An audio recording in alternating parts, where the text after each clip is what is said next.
at Artesia, I was just trying to make it out and change the directory of my family and make it to NBA. And now being my 15th year is something special. So, and then having an opportunity to be back here with literally, my entire family is it's even more special. So, I'm definitely excited. Andrew?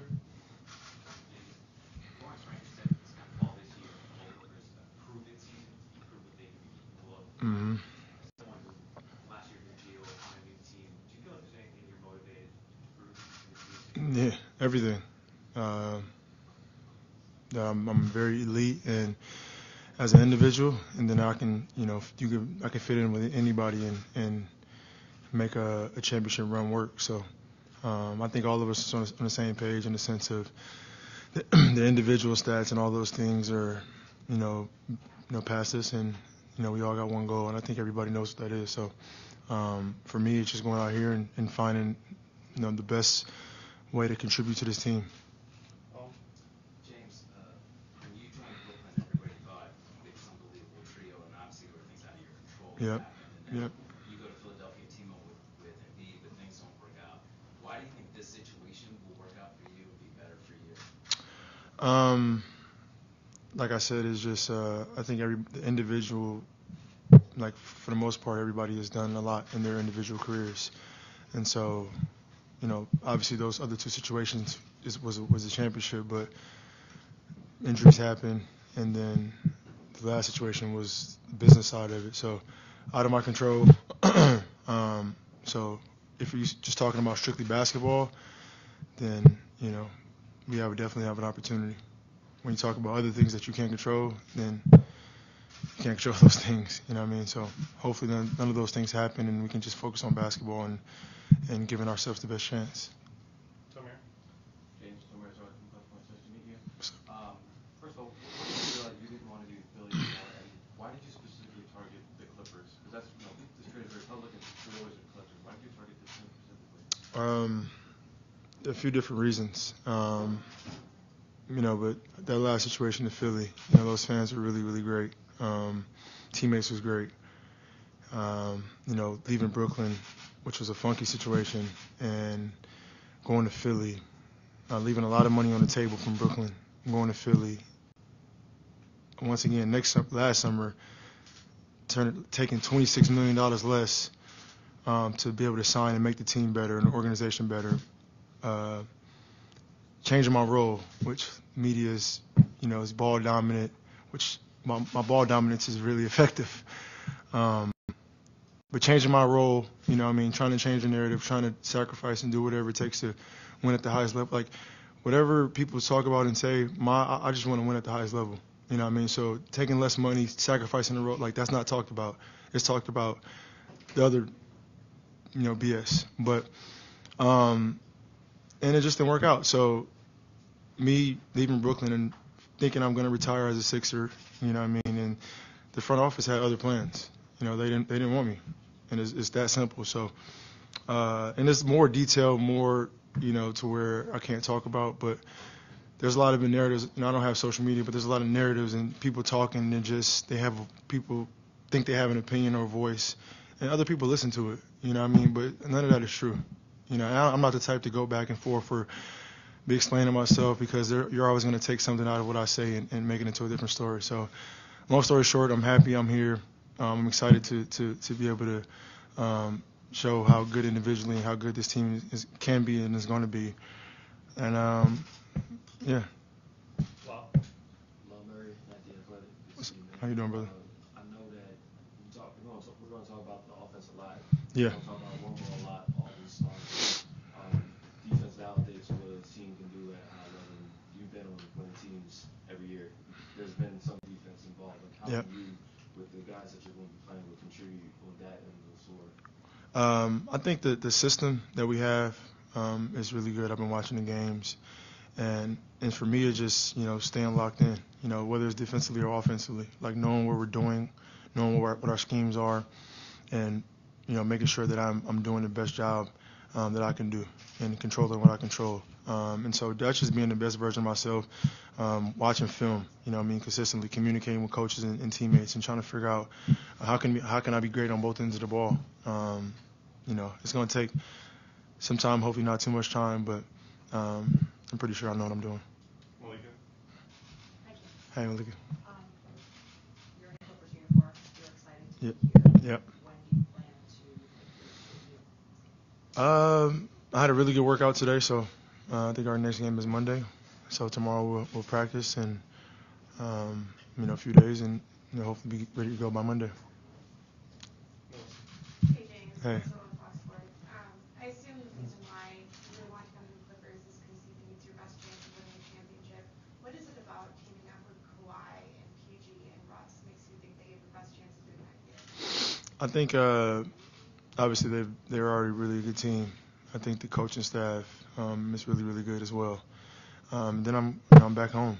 You know what I mean? So I think the comfort level of you being back home around family and then having some really, really, really good players on this team. And then, basically all four dudes from, California. It's a unique story. So with all that, coming together, it just made sense. Joey? James, obviously you've played with Russ twice now, and you guys have maintained a close relationship. 3 times. This will be a 3rd time? Yeah, well, obviously Oh, my it's bad. not now, but yeah, you played with him twice prior to this. But how much was your relationship with him a factor in you wanting to come here? Yeah, I mean, I've been knowing Russ since Boys and Girls Club in LA, so our relationship goes far beyond basketball.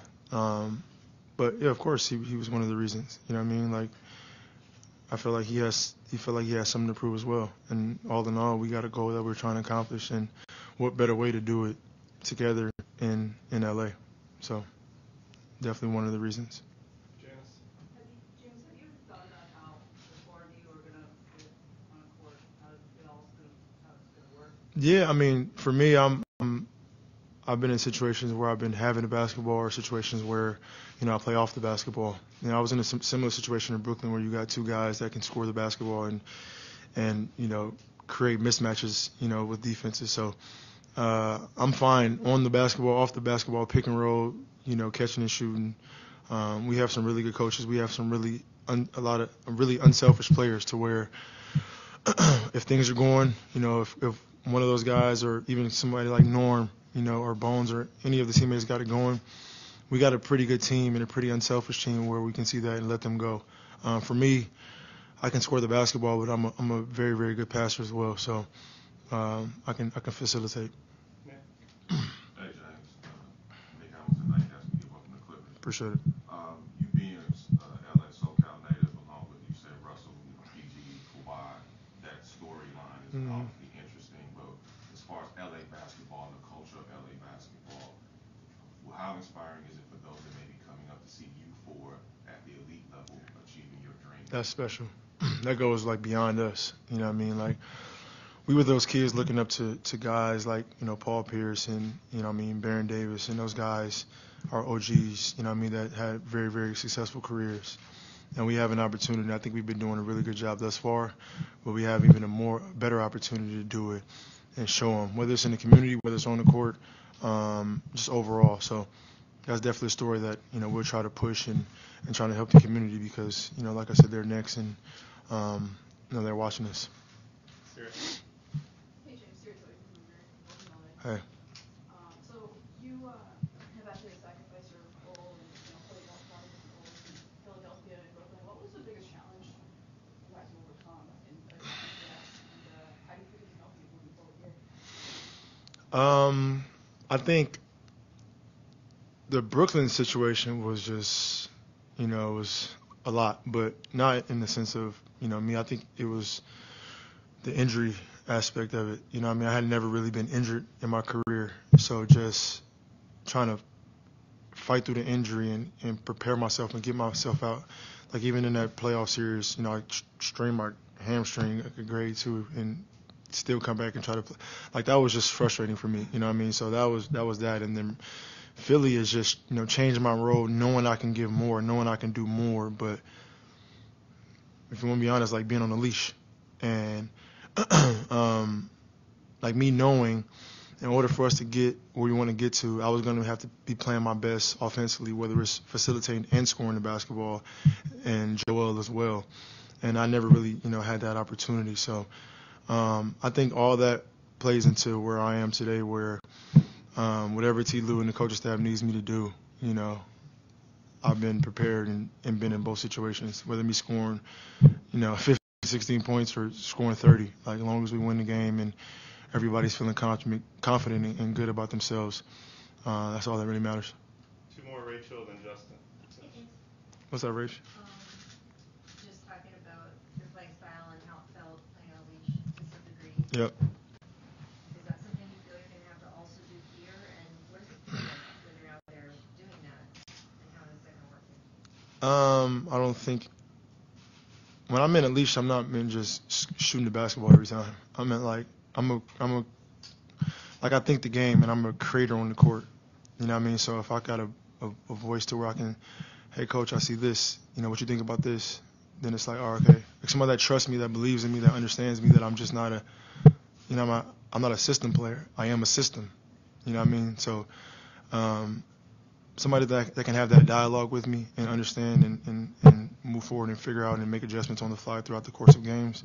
That's all I really care about. It's not about me scoring the basketball, scoring 30, 34 points. I've done it already. So that's what I meant by that. I know that you and Ty haven't really crossed paths in a significant way before this, so what makes you feel like you have that? We've had conversations. I've known him for a very long time. Not in this setting, but he has a very, very basketball mind. And I've been just watching him, and the things he draws and huddles is crazy. It's unbelievable. Justin, last one. Justin Russo, nice to meet you, Joe. Nice to meet you. What made you specifically target the Clippers in particular as your preferred destination? Fit, opportunity, and then, like I said, family and being back home. Perfect. Thank you all. Thank you, guys. Appreciate it.